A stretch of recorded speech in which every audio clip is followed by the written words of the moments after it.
Welcome, everyone, to a very, very special edition of AEW Unrestricted, the official podcast of All Elite Wrestling. My name is Tony Schiavone, and this is Aubrey Edwards, my longtime close personal friend. How are you, Aubrey? I'm doing great. Thanks, Tony. You always sound like an announcer. Do you ever turn that off? Yes, I do. You as do? A matter of fact, yes. Oh. A lot, as a matter of fact. I say it's a very, very special episode because we are very, very pleased to have with us Amanda Huber, Jon Huber's wife, and, of course, anyone who worked with Brodie and worked with Jon, crossed his path, loved this man. It was a horrible day for not only professional wrestling and wrestlers, but for those of us who knew him personally behind the scenes. It was a terrible day. And Amanda, thanks for being with us. I know it's a tough time for you and your family. No problem. You also forgot to mention I am the mother to -1. You are the mother to -1. We can't forget That Brodie Lee is Jr. Not all heroes wear capes. No, I don't know how she exactly. contains that boy, but Actually, I don't. just a little story. I had a chance, which I was very, very excited about going to Disney with you and the boys saw the and Cody and pictures. Brandy. It was a great day. It was a great day. Super, super fun for Brodie's birthday. Right. And it was a really fun day. It was honestly the first all fun day I've had in a very, very long time. So Yeah, and he's quite to keep up with, isn't he? he's got a lot of energy. Yeah. He is just 24/7 all Right. wrestling, but he's a happy kid, so I can't complain. I heard on the production meeting call earlier he's already given out like 20 dark chokes today. He may have. Only. That's a low for him. We've only been here like an hour. Wait till 3 a.m. I We'll was check gonna with Marco say. then. Exactly. Has he seen Marco yet? I don't know if Marco's landed. We should warn Marco. He knows. It was a great day to be with Disney and be with your family, and I know there's a lot of terrible things that have happened to you and your family since this time, and it shocked all of us. We had just finished doing a podcast with him, Yeah. and then that's kind of when he got sick. Yeah. Right? So part of the reason I wanted to sit with you guys and talk to you guys is because I wanted to clarify the timeline because there's been a lot of questions, and I just didn't want to keep doing it through Instagram. My Instagram's been private for my entire life. Sure. We went public with it to announce his passing. Right. Because I didn't want it to be a dirt sheet thing that it came out. I wanted to come directly from me. Right. So it was a little nerve-wracking to do that. Sure.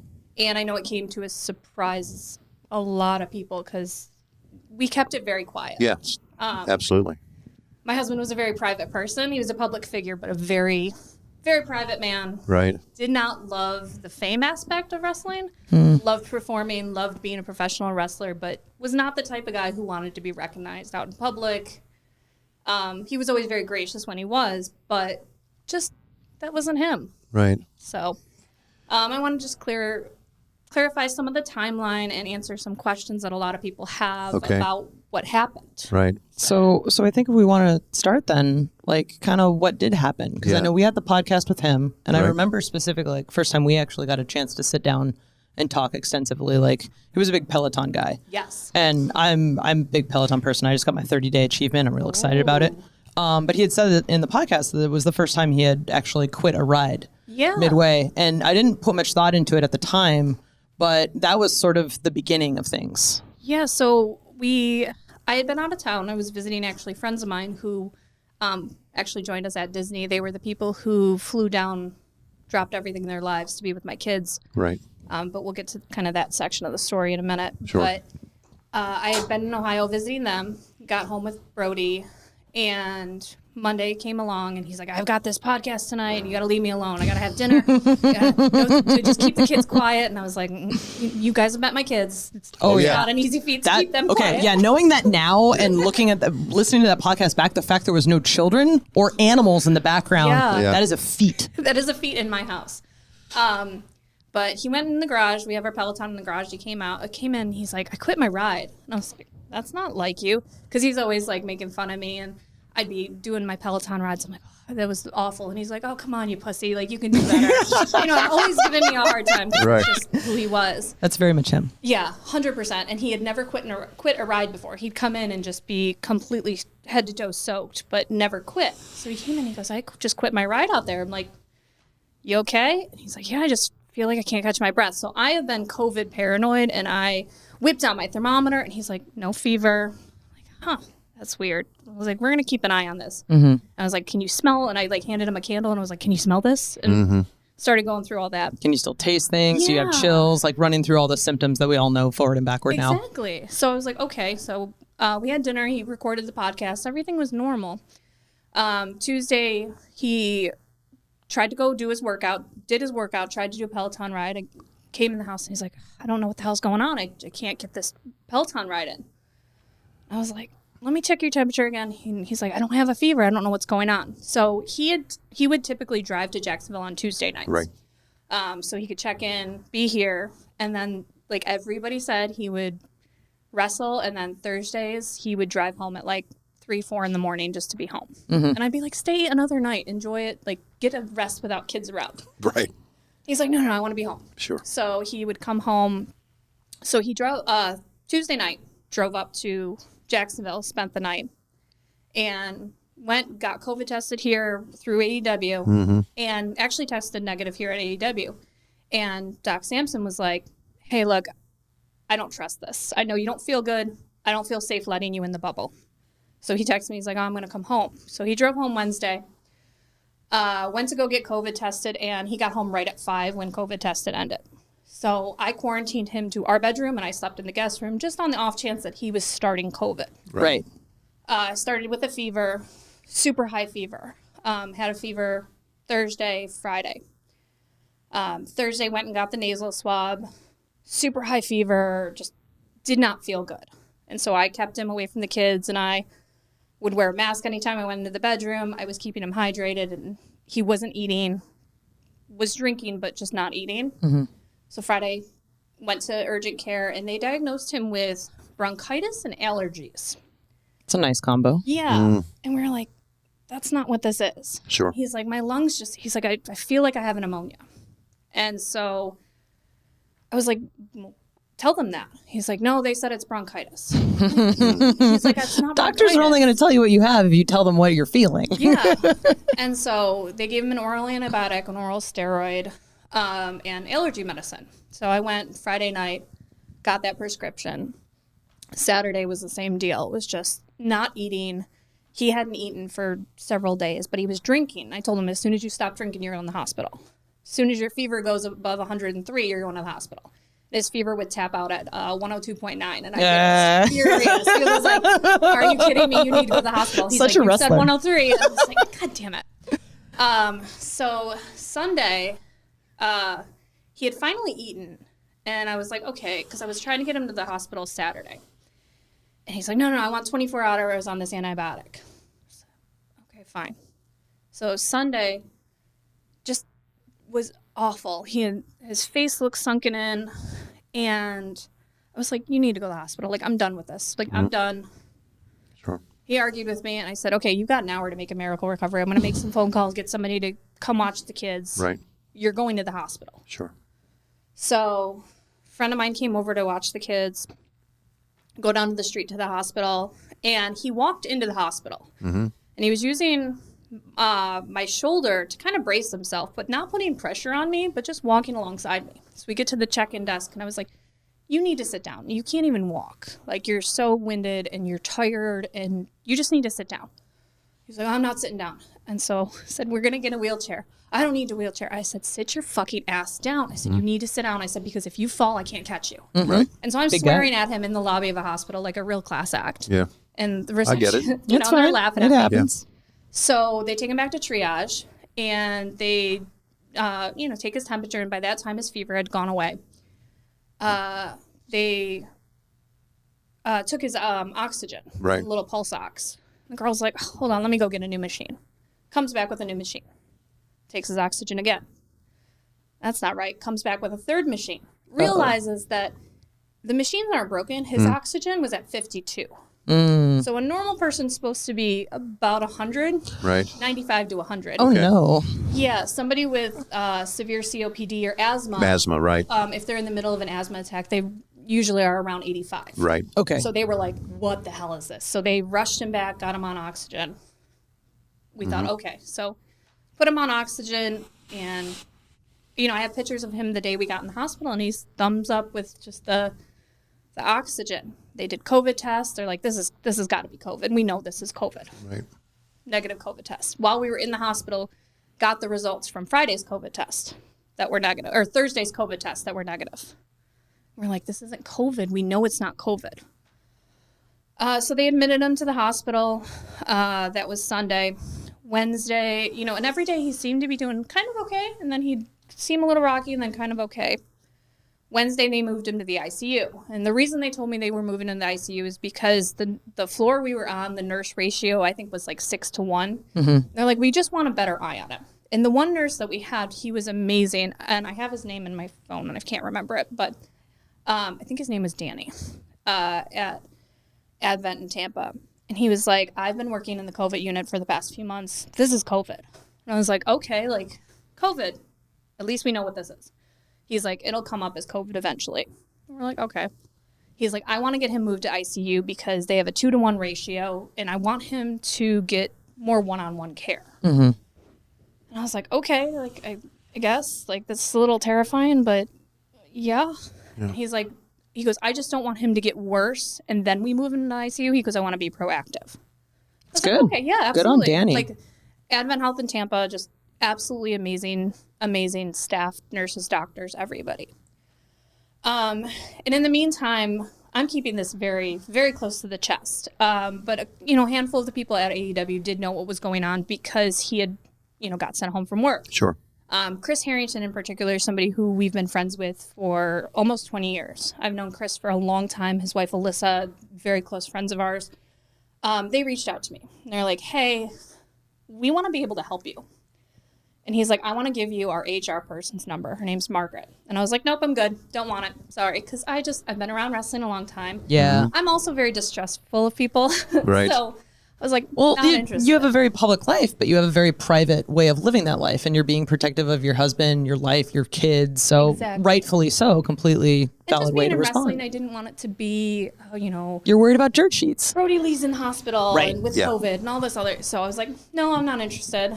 And he's like, well, can I give her your number? So Margaret texted me, and a handful of texts, and every day she'd text me, and she'd check in on me, but I didn't trust it. Not gonna lie, and I apologize to Margaret now because she is my guardian angel. Hi, Margaret. One of the Margaret's most here. wonderful She's people amazing. ever. Here, Absolutely. she's my favorite. Yeah. But She's great. Did not trust it because I don't know. I just didn't trust it. So every day he seemed to get a little bit worse.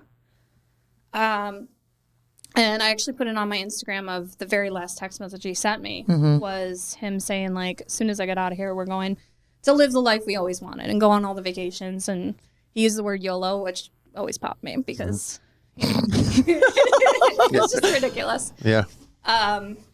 So fast forwarding a little bit to Halloween, I go up to the hospital. And they were taking him for a CAT scan, or they were taking him for some kind of scan when I got there. So they wouldn't let me up in the room. So I was waiting in the lobby, and the doctor called me, and he's like, hey, when are you going to be here? I'm like, well, I'm in the lobby right now. And he's like, okay, you and I need to have a talk. Uh-oh. And I was like, okay. So I go upstairs, and he meets me in the hallway, and he's like, hey, we're going to transfer him. And so I assumed we were going to end up at, like, Champa General, which is down it's a little bit further away from our house, but it's a bigger hospital. And he's like, your options are Mayo or Shands. And I was like, I don't know anything about either of them. He's like, well, Mayo's in Jacksonville, Shands is in Gainesville. And I was like, wait, what? That's where? What the hell? Like, we're leaving Tampa. Wait, what do you mean these are my options? Not only is he transferred, but you're outright leaving Tampa at this point. Yeah, exactly. And I was like, no, what do you mean? So I was very upset. I was like, all right, like, at least in Jacksonville, I know we have people there that I have connections there. I have people who I don't know, but my husband knows and my husband trusts. So let's try and make Jacksonville work. So I called Margaret, and she was actually with Mega, who's the lawyer, and Margaret also and Mega, amazing. Don't even get me started. I'll touch on Mega and Margaret. Okay, we're gonna get a whole story about that. Okay. We need to have them on the podcast. You really do. They're the most fascinating people Oh, ever. 100%. But called them, and I was on the speakerphone with them while the doctor had the Mayo Clinic on speaker. And they were kind of like hemming and hawing about transferring him. And the doctor goes, We need to transfer him. This is a matter of life and death. He needs to go on ECMO, which I had never heard of before, and he needs a possible lung transplant. And that was the first time I had heard about it. So while I'm on the phone with these two people who I've never met, and the hospital and the doctors, they tell me this. So I kind of broke down. Yeah, I'm not a big crier. Rightfully I've cried maybe 4 or 5 times in this whole process. So had a full breakdown in the hospital. The doctor said, you need to go. I'm sorry you heard it that way. I really didn't mean to tell you, but I need them to understand how serious this is. He goes, go home, pack a bag. We're going to airlift him to Jacksonville. Okay. I was like, are you, what? Like, what is this? This sounds like a movie all of a sudden. Yeah. And he was still awake. He was still conscious at that point. He wasn't intubated. He was still just on the breathing machines. And they were like, we don't want you to see him right now because if you go in as upset as you are, you're going to upset him, and that's going to make it worse. Possibly trigger something. Sure. So, side note, rewinding just a little bit. The night before, Brodie had been asking me for months, I want to be Orange Cassidy for Halloween. Brodie, nobody knows who the fuck Orange Cassidy is. No offense, Orange Cassidy. I love you, but... Like, everyone here knows who Orange Cassidy is. And everybody who's going to listen to this knows who the fuck Orange Cassidy is. Right. I was like, you're going to go trick-or-treating, and these parents are going to be like, this kid's dressed in sunglasses and a denim jacket. Yeah. He's lazy. Where's his costume? Literally the last, I'm not even joking when I say one of the last spoken words my husband ever said to me was, go buy him a fucking denim jacket. Because I was telling him how Brodie was mad at me the night before because I wouldn't go to Walmart at 9 o'clock at night to buy him a denim jacket. Yeah. And so I was telling Jon that story in the hospital on Wednesday or Friday, the day before Halloween. I said, yeah, Brodie's mad because I wouldn't go buy him a denim jacket. Yeah. And he goes, I'm mad at you too, behind the breathing mask. And I go, you're mad at me? And he goes, yeah. I go, why are you mad at me? He goes, go buy the kid a fucking denim jacket. I was like, you're ridiculous. Right. So I left the hospital early to go. So we ended up going to the store that night to pick up the denim jacket. And I was like, what am I going to do for Nolan's costume? So at the last minute, decided to dress up Nolan as Jon, Brodie, whatever. Yeah. As just a way of like making him kind of cheered up because this was supposed to be the first Halloween he was actually going to be home. Sure. Because prior to this, he was always traveling for Halloween. Right. So this was his first Halloween to be home with the kids. Oh, wow. So he was very upset about being in the hospital and being... So I had stayed up all night long painting Nolan's little costume. It was adorable, by the way. Super cute. I was so proud of it as a surprise for Jon. Right. And... So Halloween morning, I run home, pack my bags, sit down with Brodie and tell him what was going on. I kept everything very real with Brodie, but also in 8-year-old terms. Yeah. Explained to him, never once was like, it's going to be okay, because I'm a very big believer in not lying to your kids. Sure. So I was like, this is really bad. And Dad's really sick, but he's going to go to the best hospital in Florida, and... this is what we're doing.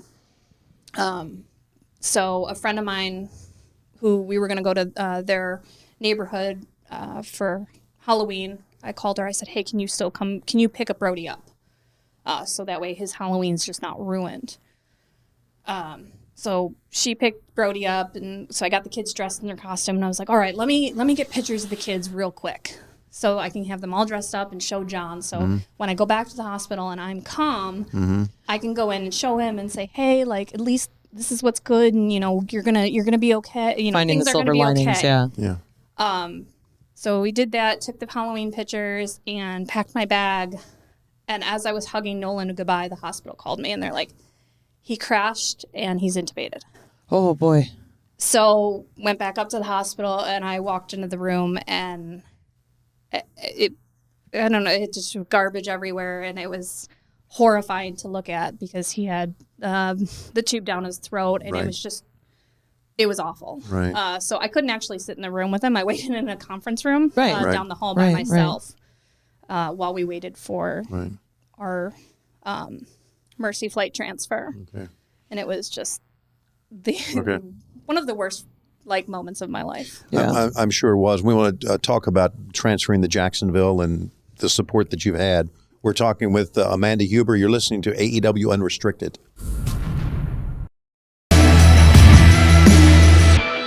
This is AEW Unrestricted. Aubrey and Tony here with a very special conversation with Amanda.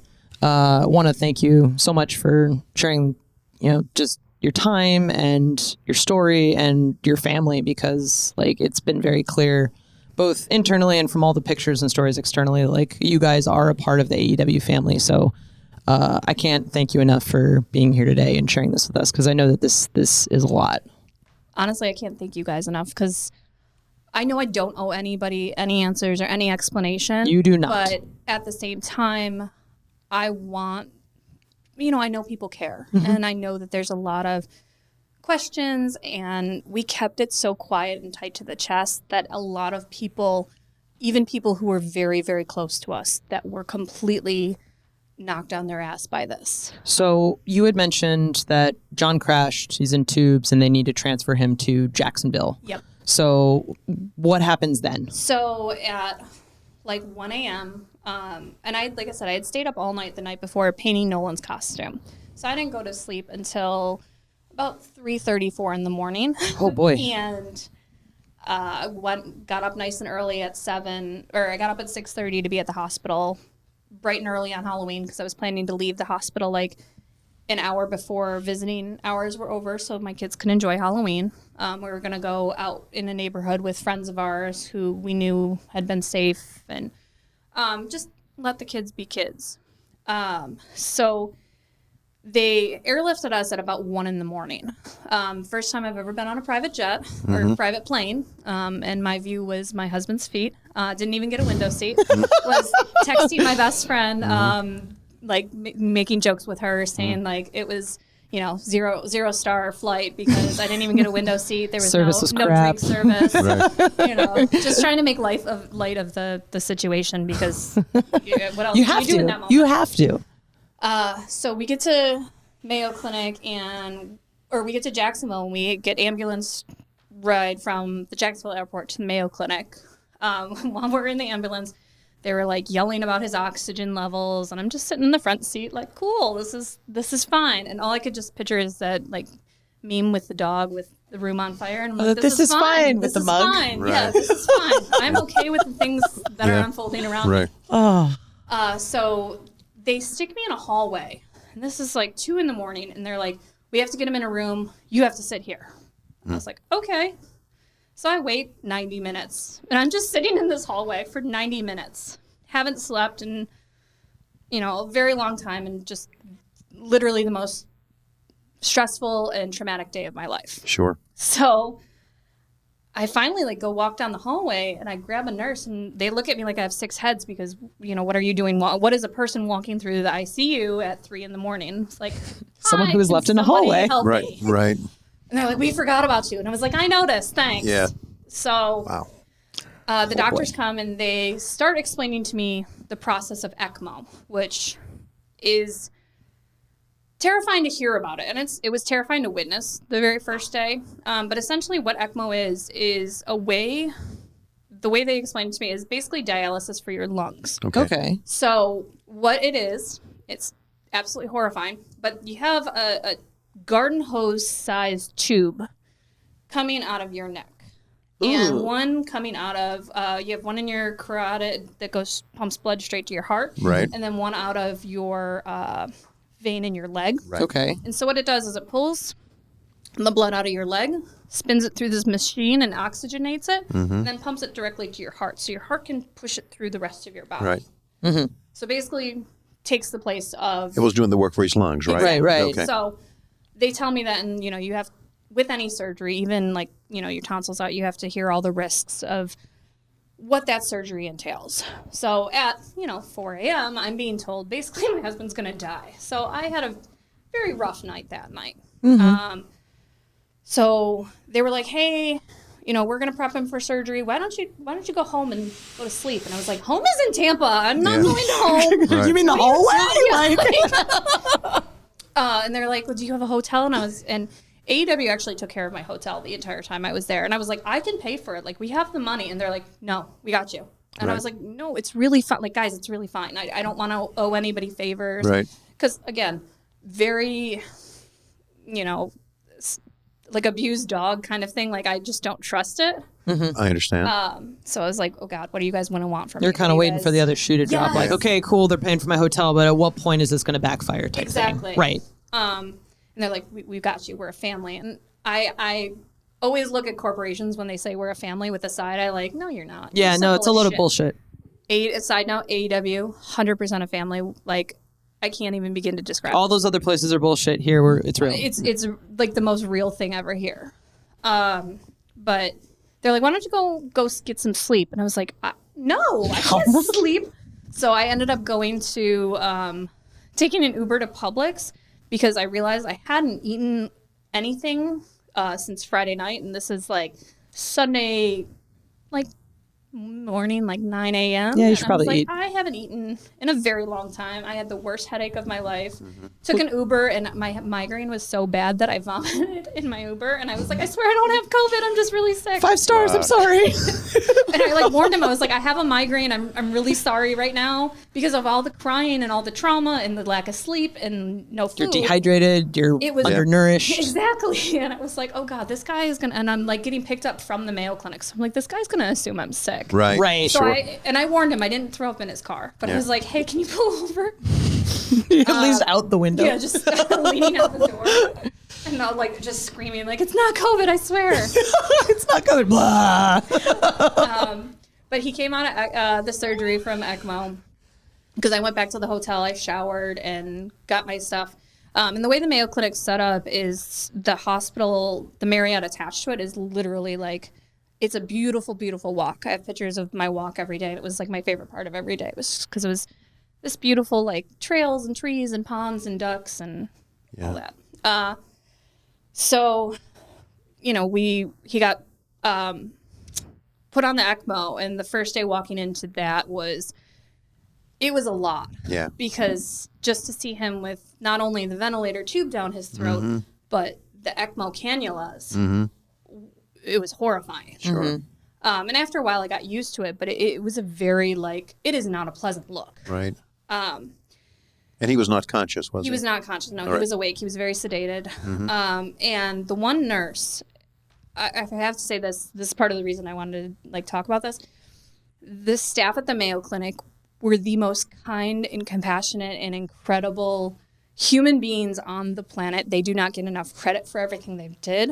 Not only taking care of my husband, but they took care of me too. And they were constantly like checking in with me and talking to me, and they explained everything that was happening. And every time they did anything, they're like, do you have any questions? Or anytime I had a question, they never once made me feel like I shouldn't be asking that.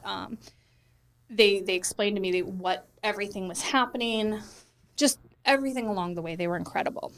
So the first day walking into him on the ECMO cannulas was a lot. And the one nurse, Alexis, sat me down and explained to me how everything worked and explained to me that it was like dialysis. And she's like, you need to take care of yourself. And she's like, do you have a doctor? She's like, I'm not trying to push medication on you, but what you're going through, because I was having the worst panic attacks in a hospital while wearing a mask. So when you're wearing a mask, you're not really getting a lot of, yeah. Was really bad. Sure. She's like, you get help. And I was like, all right. So, I did. And a big recurrent theme is everybody's been like, you're so strong and I admire your strength. I am medicated. Oh, I am in therapy. Bro, meds are great. like, please, like, if you But admitting you need meds and taking them is strength in and of itself. Agreed. But I just having that's part of where that strength is coming, is because I'm taking the steps to talk to a therapist, and I'm taking the steps to take and I'm not medicated. I'm not like drugged up, but I am on. We all need a little help sometimes. It's fine. Makes the world a little bit more manageable. Right. Yeah. I'm proud of you. Thank you. It was a big step to admit that I needed that help, because I am not somebody who likes to take help from anybody. That is the hardest part, is admitting it. Yeah. So I had a really rough time with that. So, we had been there for a little bit, a couple of days at that point. And this is another story about how Miss Margaret is my guardian angel, as I would just get like... Hi, Margaret. She'd text me and she'd be like, have you eaten? And I'm like, yeah, of course. It's a lie. Yeah. And all of a sudden, like, I'd get a knock on my door, and it would just be food. Aww. She would just send me food. Yeah. Although we had to have a discussion, because Margaret's under the impression that I was like one of 4 people in my room, because she would just She'd mom you and send you a She feast. would order me like 4 different meals, and she's like, I didn't know what you wanted, but it worked out nice because I'd end up having meals Leftovers, for a every cheeseburger day. for breakfast. It's great. Mexican food was my jam. So, Oh man, why are we not best friends? we are best friends. Yay! But they took really good care of me. So I think it was November 9th I came to talk to AEW. Yes, it was the right before the pay-per-view. Yeah. Right. So I had talked to Megan and Margaret, and they're like, hey, if it's okay with you, we're going to let everybody know what's going on. Is there anything you want us to say or not say? What do you want? And every step of the way with everything that's happened from day one to now, including everything that's happening with Brodie Lee Jr. and -1, every single step of the way, everybody's always come to me and been like, "What are you okay with this? What is this okay? Is this not okay? What can we do better?" And I'm always like, So Margaret and Mega were like, we want to tell everybody what's going on. What do you want out of this? I said, I just want everybody to keep their mouths shut. That's all I'm asking I'm asking for discretion, because I can't imagine being in my husband's position. And at the time, we thought he was going to get better because he was showing signs of improvement. I thought for sure he'd wake up and he would be furious to read on the dirt sheets that he's in the hospital. Right. So I was like, all I ask is for everybody's discretion.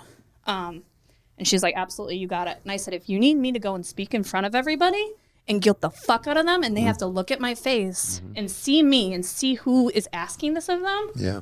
And they're like, well, we didn't want to ask you to do that, but like, if you're cool with Sent it. your offer in. And I was like, no, I will. I said, because I want them to keep their mouths shut. Sure. I said, I know wrestling, and I've been around wrestling a long time, and I know that I fully expected it to hit the dirt sheets. And So did I. every day. So did I. I think everyone here did. I check Reddit every day, and like me in the hospital, like on Reddit every day, and like Yeah. there was rumors of the ankle injury because right. but every day I was like, okay, the storyline with Dustin, he's going to come back, and like everyone's coming up with all these theories and stuff. And it's like, we're testing AEW people, and nobody's saying anything. It's like, yeah, because we don't know you shit. yeah, exactly. Right.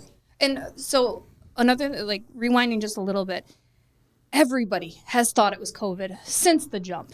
And even in the first few days we were at Mayo Clinic, they thought it was COVID. I have pictures of me in full PPE to be in his room because they thought it was COVID. So I had to have the N95, I had to have the hairnet, I had to have literally full PPE to be in his room. Sure. Every COVID test came back negative. To the point where I was like, can we just get a positive one? Just so we have a fucking answer. Of what's going on. Seriously. God. Right. Seriously. I just want an answer. That's all I want. And like they did a bronchial wash at one point, and the one doctor was telling me that at Mayo Clinic they've had a couple of cases where people would test negative for COVID, and then they'd do a bronchial wash and they'd find it residing deep in the lungs. So they were like, oh, that's what it's going to be. Right. Negative. Every fucking test was negative, and it was like, I don't. What is this? There's just not so not 100% sure because I actually don't have the autopsy report yet, but I believe the official diagnosis was idiopathic pulmonary fibrosis, which literally means that his lungs scarred up, and the idiopathic part means they don't fucking know why. They don't know what happened to his lungs, but they know his lungs were just completely scarred over. Damn. And so talking to the doctors and the nurses, they think part of it, they don't know what it was, whether if it was an pneumonia that got out of control or what. They think whatever fever he had was his body fighting off whatever infection was in his lungs. The problem is that his body doing that high fever he had for a couple days basically attacked his lung tissue and just scarred it over. So by the time we were in the hospital, there was no infection. Everything was already out of his system, but the leftover scar tissue was there. So on like X-rays and scans, your lungs are supposed to be, I believe, totally black on the scan, and his were completely white. They were completely scarred over. So that's why they put him on the ECMO, as a chance to have his body rest and not use his lungs, and let his lungs just try and heal. That was the hope. But, Right. obviously that didn't happen. Sure. So why was a transplant not an option? So the transplant actually was an option. So they had talked to me about the transplant the day I actually came to AEW back on the 9th. I signed paperwork to start the transplant process, which was a very overwhelming moment. And then got picked up to go talk to AEW. Us. Right. Which we appreciate, by the way. No, and that was really, really, like, I cannot Yeah. thank you enough for standing in front of a group of people and telling us what was happening, because I had only heard Brodie was sick. Yeah. I knew nothing more than that. So, Yeah. just being open and transparent and trusting of that information, that was, I can't thank you enough for that. I knew how much my husband meant to everybody here. We have so many friends here. So much so that it blew me away. But knowing that how many people cared, how many people were worried about him, and just trying to keep it quiet. And I wanted people to see me and put like a face and know who I was and know like, this is why I'm asking. It's not just because I'm trying to be secretive, but it's because that's what he would have wanted. Mm-hmm. He wouldn't have wanted it all over the dirt sheets. He wouldn't have wanted everybody knowing he was sick. He wouldn't have wanted the fanfare. That's just not who he was. Right. So coming in to talk to you guys, it felt like the right move, and it felt like that's what I should have done. Yeah. So the transplant, you had basically started that process that day. Yeah, so I filled out the paperwork for the transplant, and then he showed signs of getting better. He actually showed signs of getting better. And I have video of him. He started physical therapy. Things were looking up. And it was right around my birthday, actually, which kind of side note story. I had made an off comment to one of the nurses at the hospital about how I love Christmas decorations. And my husband, not a Christmas person like me, and he believes Christmas decorations should go up like beginning of December. And so my loophole is November 14th, which is my birthday. So I said, oh, yeah, the 14th is usually my loophole. And this was right around the time I came to talk to AEW. I said, oh, yeah, that's my loophole. And she's like, that's a weird date. Why? And I was like, oh, that's my birthday. She's like, oh, I didn't know that. So this was, like I said, I think that on the 8th or 9th.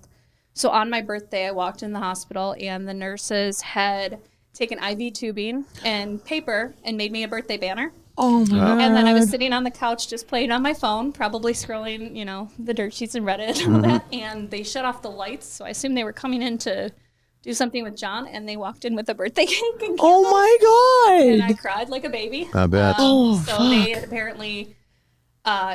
Barb was the nurse who I mentioned something to, and she apparently went on their little group and said, hey, Mr. Huber's wife's birthday is this week. She's going to be here. Let's make it special. That's so incredible. So, these are the people who, when I say they took care of me, it wasn't just my husband that was their patient. Like, they became my friends. Right. And they became people who I think are the most special and incredible people on the planet. We're talking with Amanda Huber on AEW Unrestricted.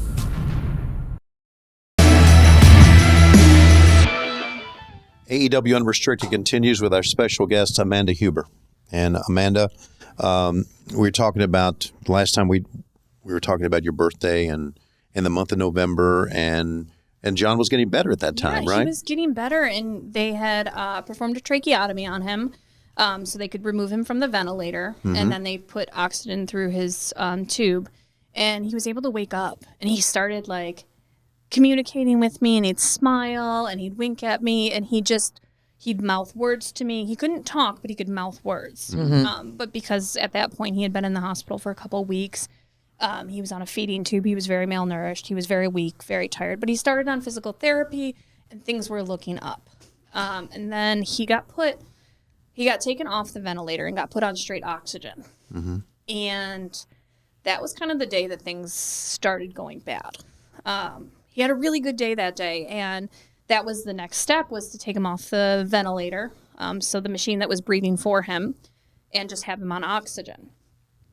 And we were super hopeful, and he had a panic attack while on the oxygen. And pretty much from that day on, things went to shit. And this was end of November. Okay. So I spent pretty much the entire month of November in Jacksonville, like the Right. entire month. I saw my kids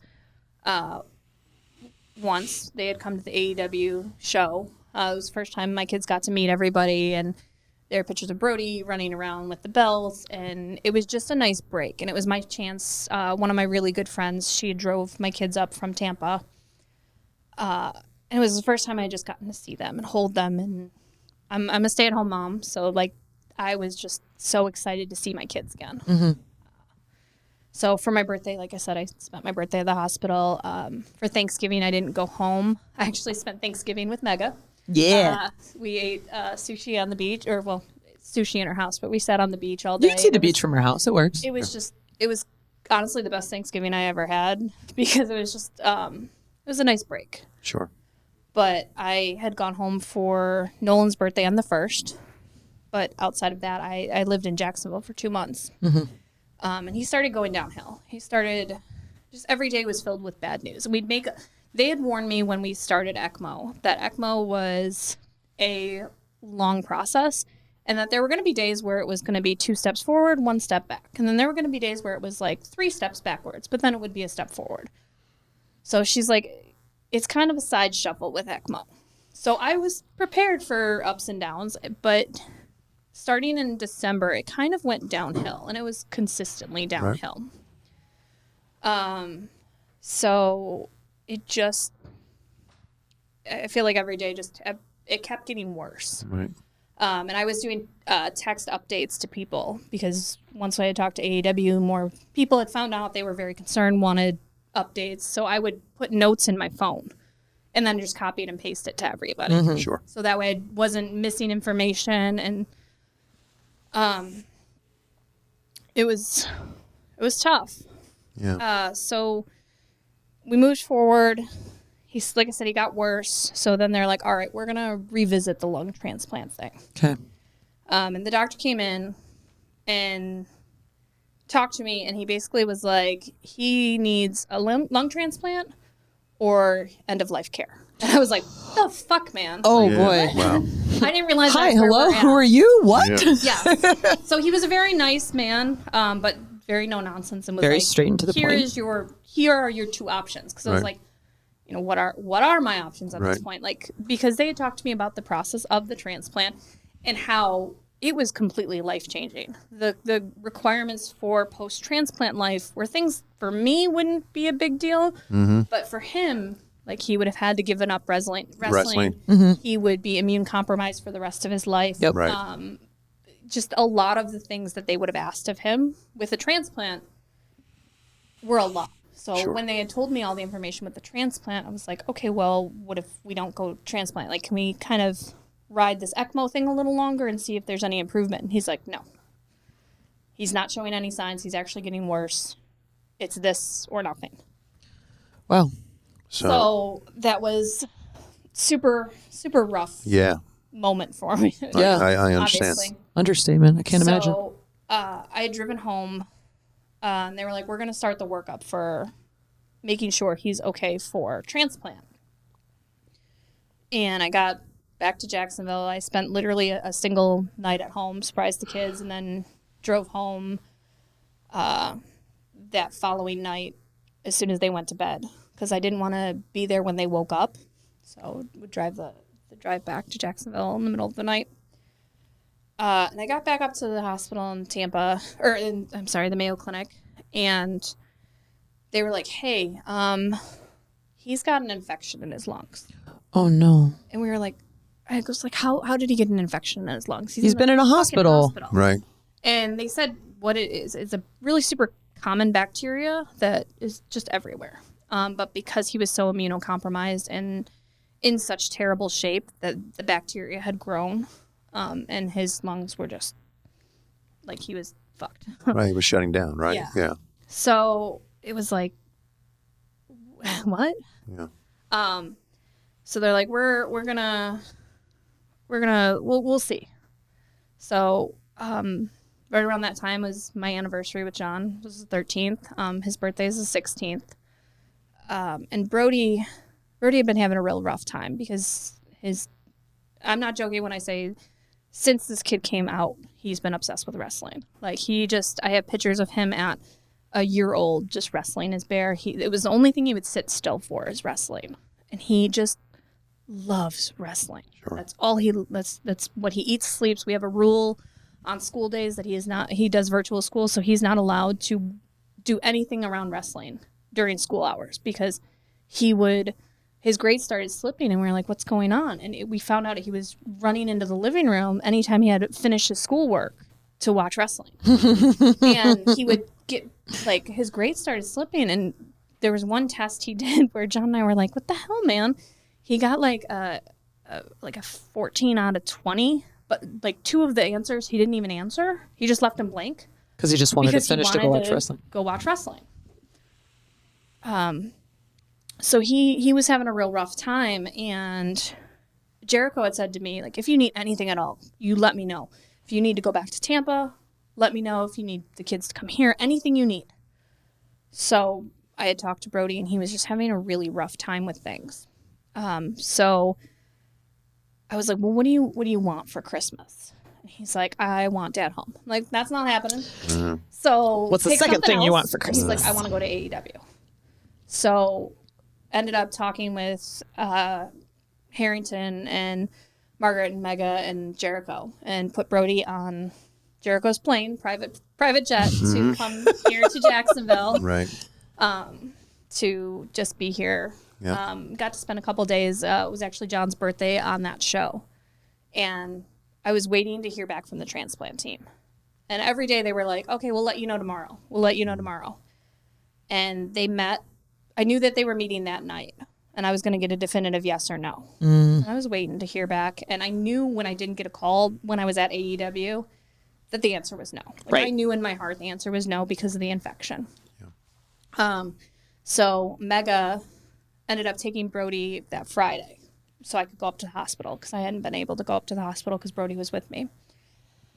And I walked in, and the one nurse, Penny, she's like, oh, I'm so sorry. And I was like, okay. And she's like, wait, they didn't call you? And I was like, no. Oh, no. I was like, but, like, I knew. And non-call is the same thing. She got, like, super upset. And I was like, I'm not mad. Like, I knew the answer. Yeah. Like, deep in my heart, I knew it was a no.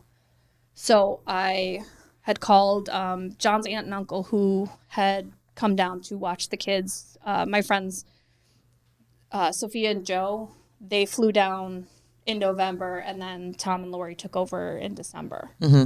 So I called Tom and Lori, and I said, hey, this is what we were worried about, but we're going to have to start end-of-life care. Yeah. So Penny came in, she's like, don't call anybody yet. Doctor wants to talk to you before you make any phone calls. So he pulled me into a conference room, and he's like, are you ready to give up? And I was like, no, I'm not ready to give up. Like, right. No, sure. Do I have a choice? And he's like, I know that the transplant doctors made it very black and white. He goes, I am not ready to give up on him. He goes, I think it's a long shot, but he goes, he's got so much going for him that I want to try. And he's like, I want to try other hospitals. I want to try other centers. I want to know that if he goes to end-of-life care, we have exhausted every possible option. And I was like, all right, let's do it.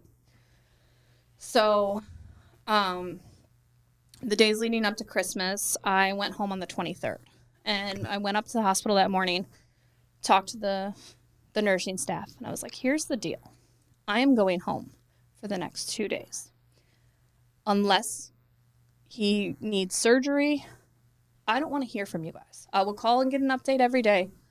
I don't want to hear any bad news. So if a hospital, because we had gotten turned down by a couple of the other transplant centers already, and we were still waiting to hear back on some of them. I said, I don't want to hear if we've got turned down. I said, I want 2 days with my kids. That's all I want. Okay. So I get home on Christmas Eve. The hospital called me. And it was the only doctor I wasn't a fan of. No. I had every doctor. And the worst part is I had never even talked to this doctor. He called me. And he's like, can you come up? And I was like, no, I'm at home with my kids. Yeah. He's like, well, Christmas you need Eve, to. Dick. It's Christmas Eve. Yeah. And he's like, well, you need to come here. And I was like, no, I don't. You need to get some better bedside manners, sir. So he was like, you need to come up. And I go, why? He goes, we need to do end of life. And I was like, it's Christmas fucking Eve, motherfucker. Like, yeah. Are you kidding? I'm very patient. Like, I'm very kind, especially to anybody in a service job, because I've worked service jobs my whole life. So I'm ultra kind to those people because I know the abuse that they suffer. So every nurse, every doctor, I'm always super nice to. And I was like, no. He's like, well, we need to do this. And I was like, no, I don't. I said, I had already talked to the nursing staff, and they had told me that if I say I'm not ready and I need a few days, you have to agree. Like, you can't make this decision for me. He's like, well, his kidneys are failing and his heart's failing. And he's like, I just don't want him to pass before you're up here. And I was like, that's a risk I'm going to take. I'm sorry, but It's Christmas. It's Christmas Eve. I have a 3-year-old and an 8-year-old. Like, I am, or actually, like, I was like, I'm not going to do this. It's Christmas Eve. Yeah. Like, my kids don't even know that their dad's dying. Right. Like, I'm not doing this. And I was furious with him. And I was like, I'm not coming up. Yeah. And so I hung up with him, and I was shaking mad. And I called back, and I talked to one of the nurses, and she answered. And she's like, I'm so sorry. And she's like, I did not know the conversation was going to go like that. And I was like, I am furious. Like, This is not fucking You have every okay. right to be. That's terrible. Like, I told you guys this is Christmas Eve. So she's like, do what you need to do. You know, you understand the risk. And I was like, I understand, but that was the risk from day one in the hospital. Even when we were in Tampa and he was still conscious, that when I would leave the hospital, there's a risk something could go wrong. Sure. If he went in for his tonsils, there's a risk something can go wrong. Sure. So I called my brother-in-law and my sister-in-law, and they hopped on a flight. So they came down, and they were with us Christmas Day. Spent Christmas Day with the kids, just pretending everything was normal, which was really tough to do. Sure was. Yeah. Absolutely.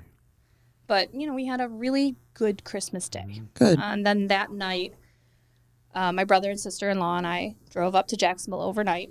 That night, checked into the hotel.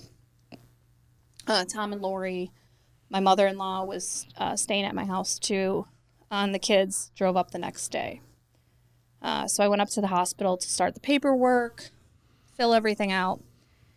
And when I called them on Christmas Eve, I was like, I had talked to the nursing staff earlier in the week about, hey, what's this going to look like? What am I, if that? And Penny was so sweet, and she's like, no, we're not worrying about that. And I was like, but be real with me. And she's like, no, this is not how this is going to go. And I was like, but if it does? And she's like, well, you're going to stay in the same room, and you're going to have the same nurses. And I was like, okay, good. That's what I want. Like, I don't want to change nurses. I don't want to change floors or rooms, whatever. Mm-hmm. Like, I want these people. Mm-hmm. So on Christmas Eve, I called and I said, hey, there's about 6 nurses that I was super close with. Like, I got to know everybody. Because every day, I'd wake up first thing in the morning, eat my breakfast at the hotel, I'd go to the hospital. Be at the hospital from 8 a.m.-ish till about noon or 1, mm-hmm. walk back to the hotel, have my lunch, walk mm-hmm. back to the hospital. Mm-hmm. I would be there till about 8 or 9 at night, just because I got to know the night staff that way. And like Alita and all the amazing night staff nurses, I got to know them as well. So I said, hey, what are the chances I can get somebody, just one of the nurses, to be somebody I know on the 26th? And they're like, well, you know, we don't know if we can, you know, scheduling wise, we don't know. Mm-hmm. And I said, okay, can I give you some names? I said, because in the ECMO rooms, there's 2 nurses at all times. So I got very close with a very large group of people. Right.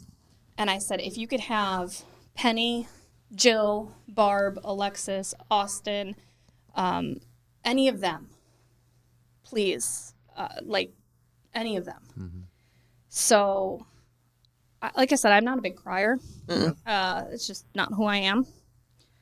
I cried one night at Mega's, mm-hmm. and the day they told me they were transferring us. Right. So that was kind of it. Mm-hmm. So on the 26th, I got up to the hospital, and they had put both Barb and Jill in the room, and Penny was the floor nurse. And as soon as I saw Jill, I started sobbing.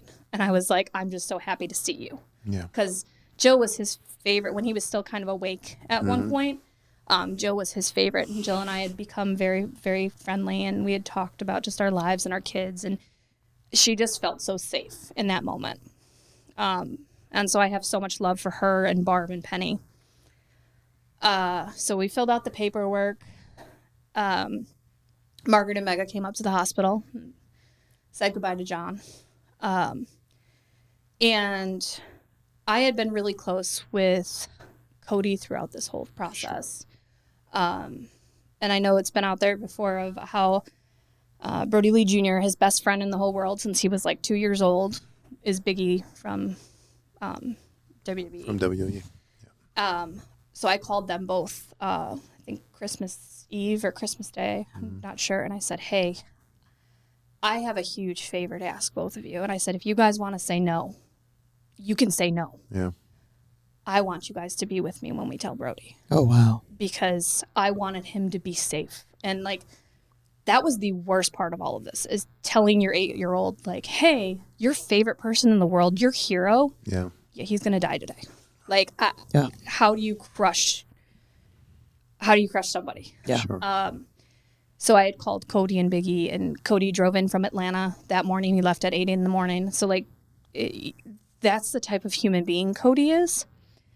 And I will never be able to thank him enough for everything he's gone above and beyond. And with Cody, he shares such a unique perspective, because with Brodie hasn't really experienced a lot of death in his life. Both my parents are alive. My mother-in-law is alive.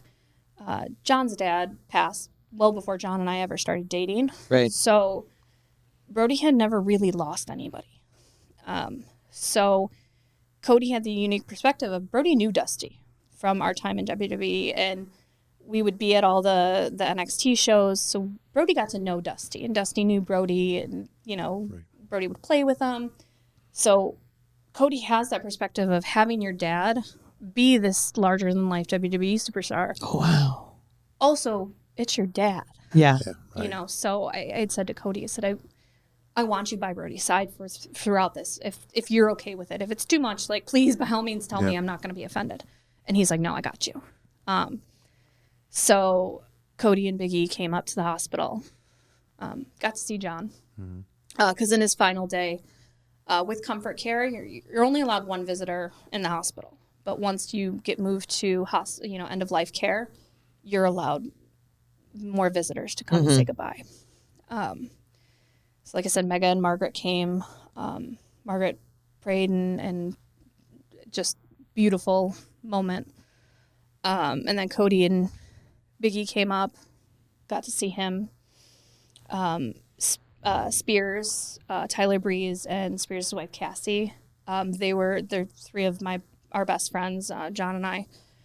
They came up to the hospital. I called them that day and was like, hey, today's it. Sorry, guys. And they're like, we're in the car now. And I was like, you don't have to come up. And they're like, no, we do. So they came up to the hospital, and I brought them into the room, the three of them into the room, while we walked back to the hotel with Cody and Big E.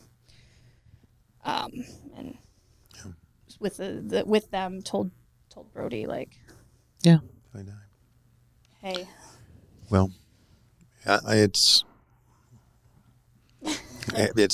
not an easy story, but thank you for sharing that with us. Yeah. Yeah. But You're an incredible human being. Yeah, you really are. I mean, I know, obviously.